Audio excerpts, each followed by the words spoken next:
Today, we are in the quiet little village of Metamora in Ohio. It is the kind of place where the days feel slow, the roads curve around tall cornfields, and everyone knows everyone. And it is here that 20-year-old Sierah Joughin lived. She was a student at the University of Toledo, studying business, and her family said she was the kind of girl you simply could not miss. She was loud, full of life, and loved performing and entertaining anyone around her.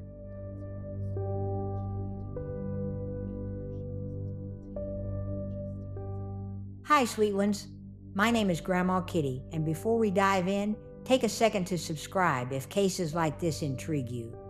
It helps me keep these stories coming. And while you're at it, tell me where you're watching from. That's how we find our neighbors here in our little true crime corner.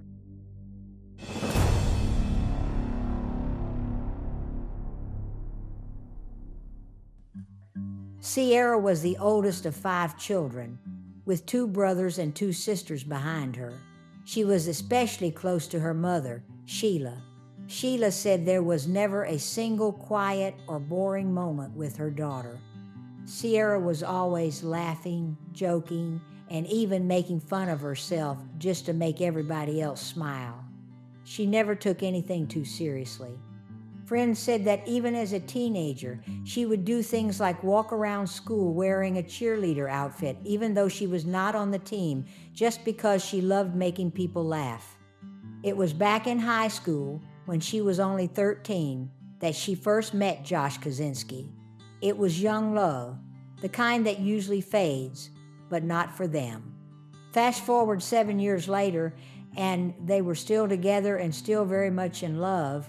They had grown into adults side by side, and they were already talking about marrying after college. They both had the same love for sports, being outdoors, and traveling together. Josh said he almost never won an argument because Sierah had such a strong personality. She was independent, confident, and once she made up her mind about something, there was no use telling her no. Her Aunt Tara said Sierah had a gift. She could make anybody feel comfortable, even the shyest person in the room. You could take her anywhere, and somehow she would walk out with new friends. That was just who she was.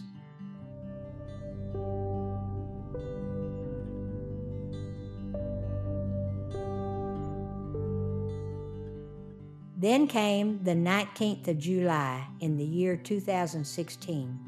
It was early evening, about 6:30. The weather was perfect, warm air, long daylight, and those beautiful winding country roads that Metamora was known for. It was the kind of day that begged people to go outside. Sheila, her mother, had wanted Sierah to stay home that day so they could talk about plans for after college. But Sierah had just gotten a brand new purple bike, and she was not about to waste a day like that indoors. She had spent the afternoon at Josh's house, but it was time to ride home. Josh took his motorcycle, and Sierah rode her new bike. He filmed 2 short videos of them and uploaded them to Snapchat at 6:43. It was only a 7-minute ride back to her mother's house, just a couple of miles. Easy, safe, and because it was still bright outside, Sierah told Josh he did not need to follow her the whole way. She kept insisting she could go the rest of the way alone. She was independent like that. Josh stayed beside her for a few more minutes, but when she kept saying to turn around and not worry, he finally agreed. They kissed goodbye. He told her to text him when she made it home. Then he watched her pedal off down the long road, her purple bike rolling beside endless rows of corn. But the calmness of that moment would not last. Josh got home and waited for the message, and waited, and waited. His phone stayed silent. After a while, he started getting nervous. He finally called Sheila, but she was out, and assumed Sierah was either still with him or already back at home. It was not until the sun began to set and the temperature dropped that everyone realized they had completely misunderstood each other. Sierra was not with Sheila. She was not with Josh.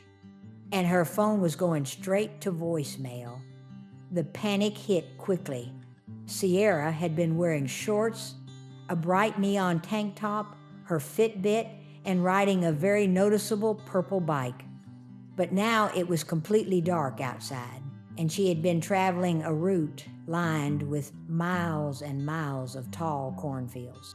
If she had fallen, crashed, or something worse had happened, would anyone even be able to see her in those fields at night? A long and terrifying search was about to begin.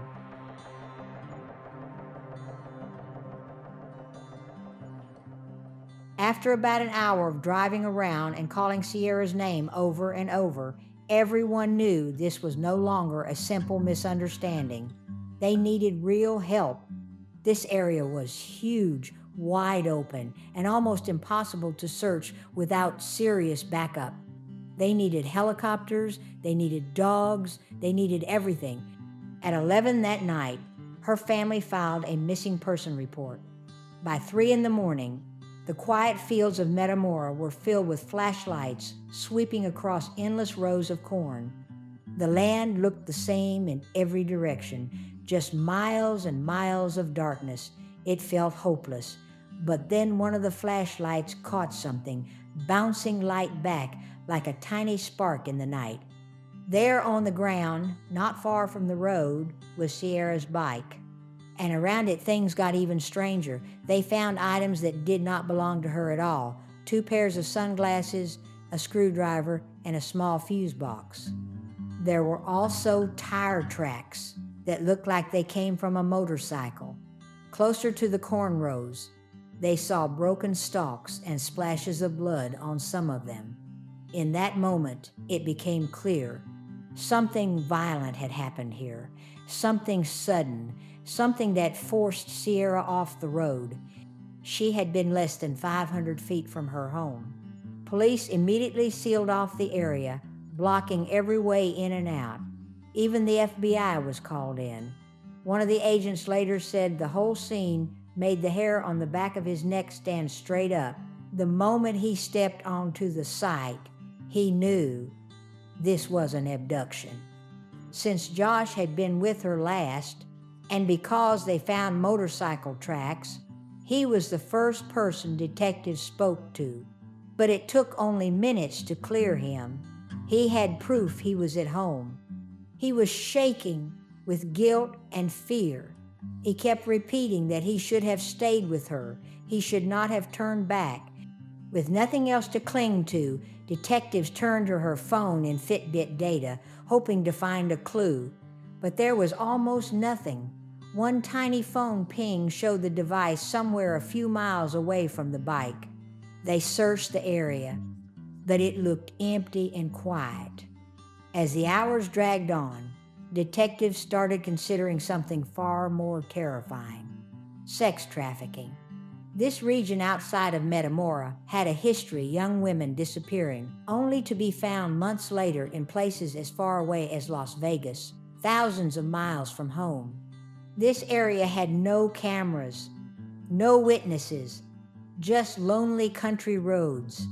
If someone had taken her earlier that evening, she could already be far away with no phone, no signal, and no trail to follow.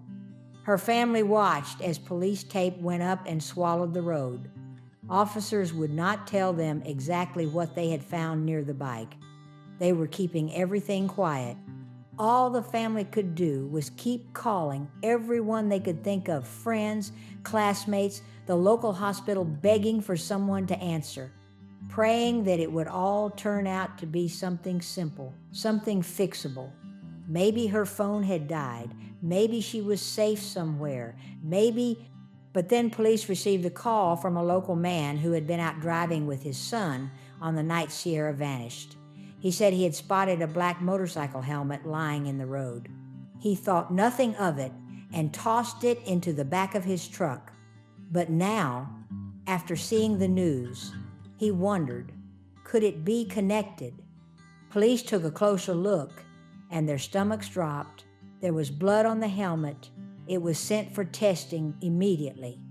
Almost 2 full days had passed now since Sierra disappeared. The reward for information had been increased to $100,000. Investigators were knocking on doors, though there were not many, mostly old farmhouses spread far apart. Eventually, they came to a run-down old property sitting on a stretch of land with a couple of barns attached. The place looked worn, forgotten, and unsettling. It belonged to a 57-year-old man named James Worley, who lived there and ran a repair shop with his brother. Their mother had lived there too before she passed away. James opened the door looking annoyed, like the police had ruined his night. He had a confrontational energy the moment he stepped into the doorway. He cut the detectives off mid-sentence, saying things like, "Yeah, you just showed up. It is what it is. But I am not out here stealing women or hurting people." His reaction alone was strange, but then he told them something even stranger. They asked where he had been the night Sierra went missing, and James casually admitted he had been in the exact same area where her bike was found. He claimed his motorcycle broke down there. He even said he thought about taking Sierra's bike to ride home, but decided not to. Instead, he said he pushed his broken motorcycle all the way back by hand. Then he claimed that during this long walk, he dropped his helmet, his screwdriver, and the fuse box, the very same items detectives had just found at the crime scene. One detective said his story was so bizarre he had to physically stop his jaw from dropping in front of him. And none of those items found near Sierra's bike had been released to the public. No one outside law enforcement even knew they existed. Yet here James was naming them one by one like he had a checklist. One thing was undeniable: he had placed himself exactly where Sierra disappeared. And no matter how many excuses he tossed out, nothing he said made sense. But even with all of that, they did not yet have enough to get a search warrant or arrest him. So the detectives had to walk away. They were uneasy, they were frustrated, but they had no choice. James's neighbors had almost nothing kind to say about him. People in the area described him as a man who carried an intimidating presence everywhere he went. He made others feel uneasy without even trying. Parents especially kept their children away from his property, because James always seemed far too interested in young girls walking past. One neighbor summed it up perfectly. They said, "You knew who he was and you knew where he lived, but you never actually knew anything about him. All you felt was that something about him was wrong." Back at the station, detectives ran a background check on James, and what came back gave them every reason to push for a search warrant. His history was terrifying.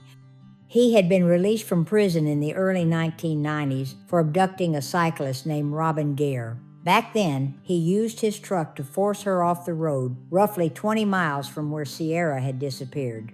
He got out of the truck pretending he wanted to help her, but then held a screwdriver to her throat and dragged her toward the vehicle. He told her he would kill her if she fought back. He hit her over the head and pulled handcuffs from his glove box. By some miracle, Robin managed to jump out of the moving truck and another driver rescued her. James received a 10-year prison sentence, but unbelievably, he served only 3 years. The similarities between Robin's attack and Sierra's disappearance were far too close, and detectives knew they needed to take a second look at him. So they returned to James's home, and this time they focused on the barns behind his house.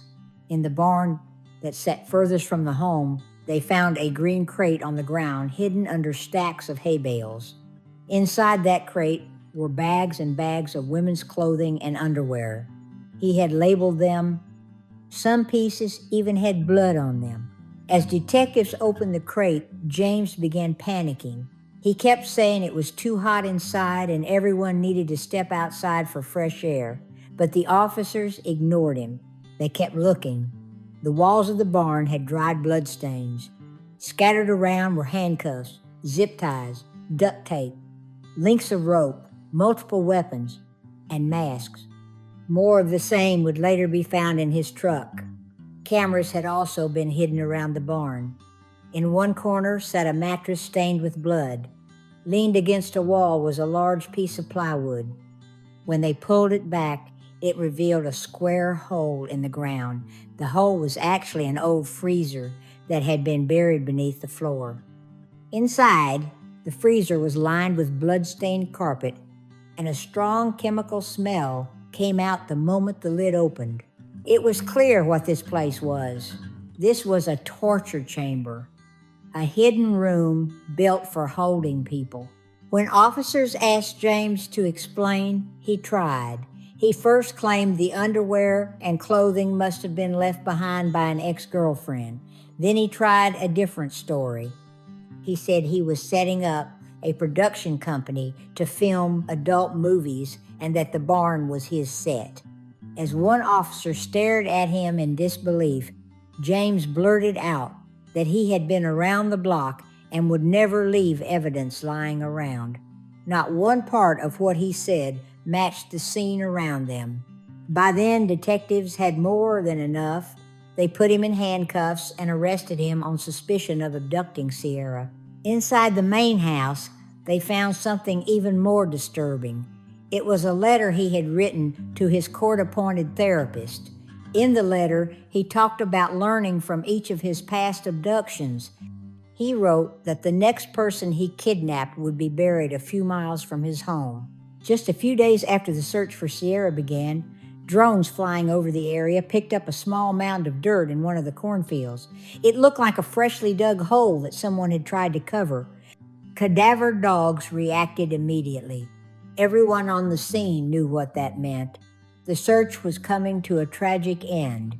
Sierra had been buried in a shallow grave. Her wrists had been handcuffed, her ankles had been tied with rope and secured to her hands. She had been dressed in a diaper. She died from asphyxiation after choking on a plastic gag that was still in her mouth.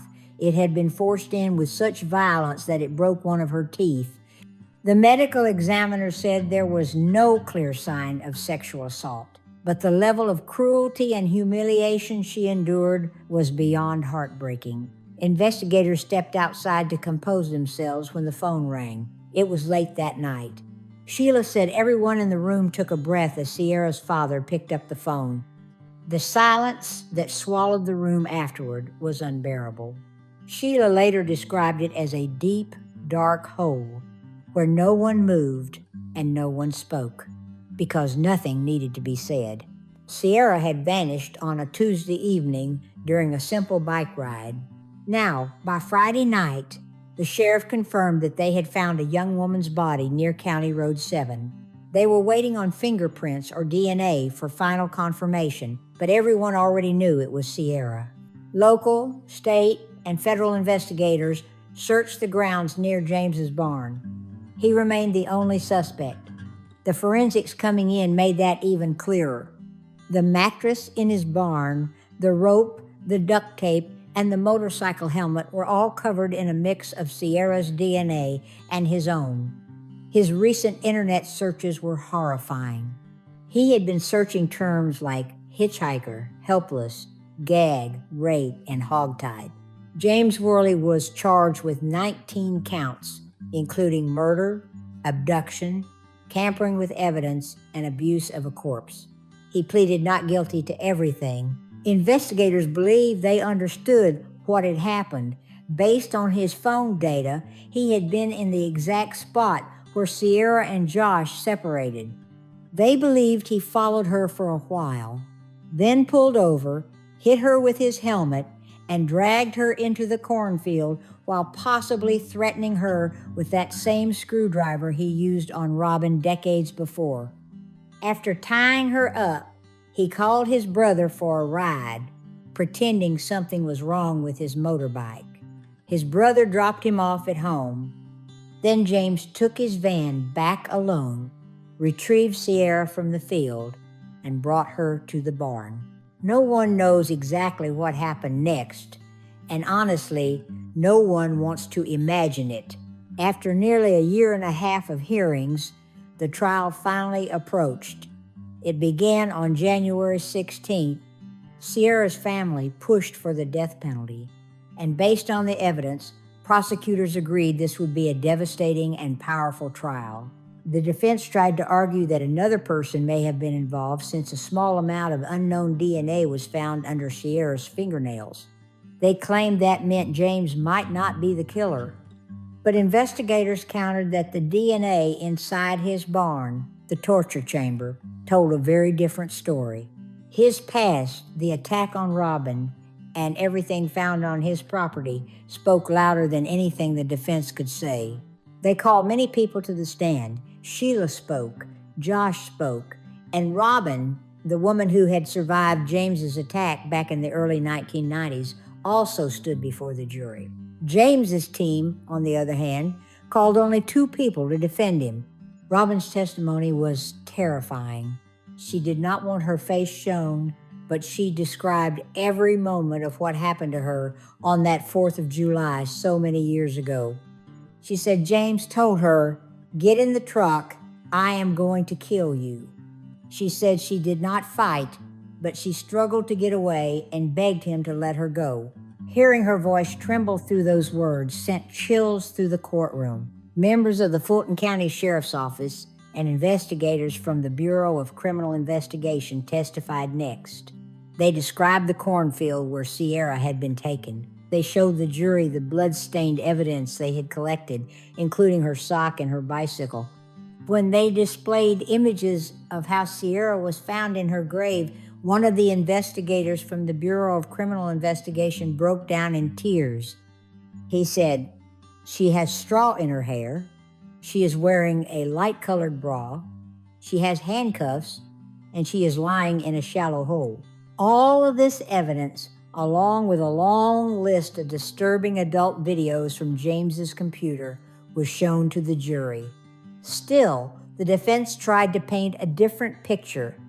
One of James's longtime friends testified that James had been trying to start a small studio to film adult content as a business. He said James planned to set it up as a company, something like an official business structure. His lawyers also described him as a deeply damaged man with mental health issues. They even implied that there had been an inappropriate relationship between James and his own mother before she died. The prosecution immediately said that although James was clearly a very disturbed individual, there was no evidence that the story about his mother was true. Then James's own sister took the stand and said he had been a suspect in several other murders and missing person cases over the years, although none of them had ever been proven.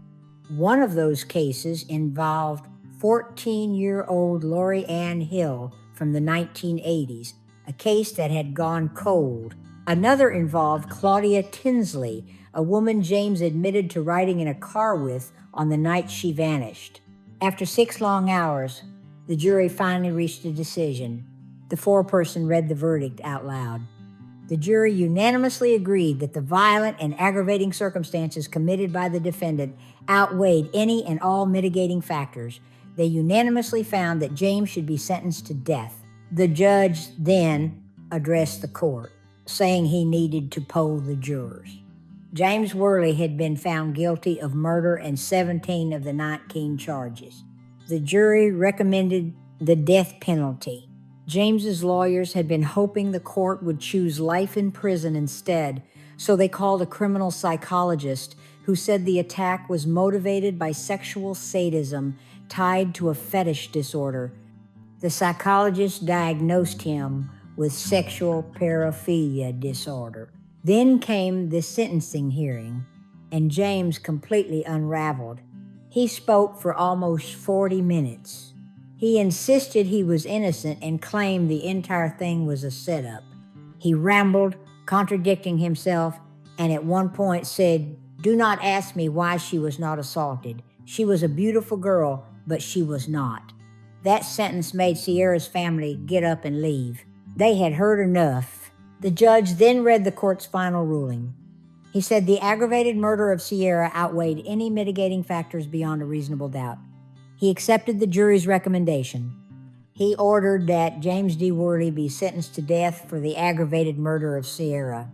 He set an execution date for early June of the year 2019.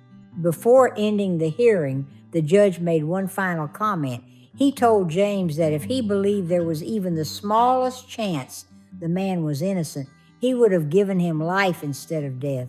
But there was no doubt. None. Even though the date was set, James appealed right away, pushing the execution date back. Of course, the appeal was denied. He is now scheduled for execution in late May of the year 2025. Sierra's family stepped outside the courtroom afterward, visibly shaken. They said the past 4 weeks had been almost unbearable. They had listened to every piece of testimony, every detail of evidence, every moment describing what had happened to their daughter. They said it broke them. But they also said they felt relief that justice had been served, and they felt grateful to the community that stood beside them. In a wrongful death lawsuit, Sheila was granted James's entire property and a little over $3 million. She said she knew she would never see any of that money, but owning the property mattered more. She said it needed to be torn down. She said there was a kind of emotional release in destroying something that had brought so much pain. She hoped that once the darkness was cleared away, the land could become something positive in Sierra's memory instead of a reminder of tragedy.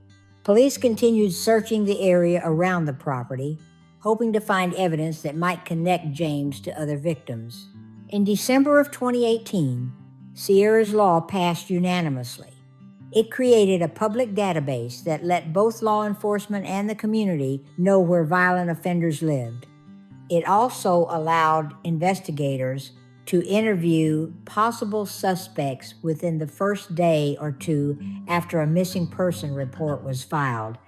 By the year 2021, more than 2,000 violent offenders were registered in that database. But one question still lingers. Did James have other victims besides Robin and Sierra? Police believe yes. They continue to investigate every old case connected to him. Robin herself said something that stayed with many people. She said, "Someone like him cannot go more than 2 decades without doing the same thing again.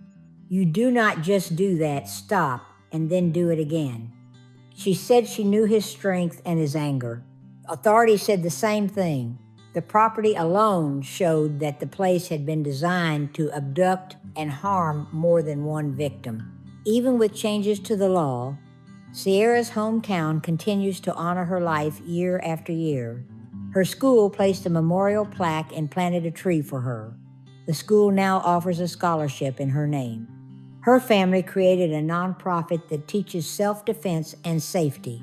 Josh, her boyfriend, started an organization called Keeping Our Girls Safe, working with schools and first responders.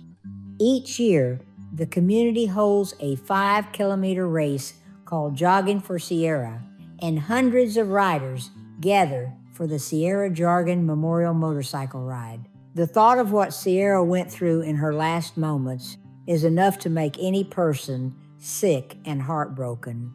Her Aunt Tara said she wanted James to know something. She said, "It may look like he broke us, but he did not. They are stronger than he ever imagined because they had Sierra's love, and that love made them unbreakable." Sheila said Sierra's life meant far more than the years she lived.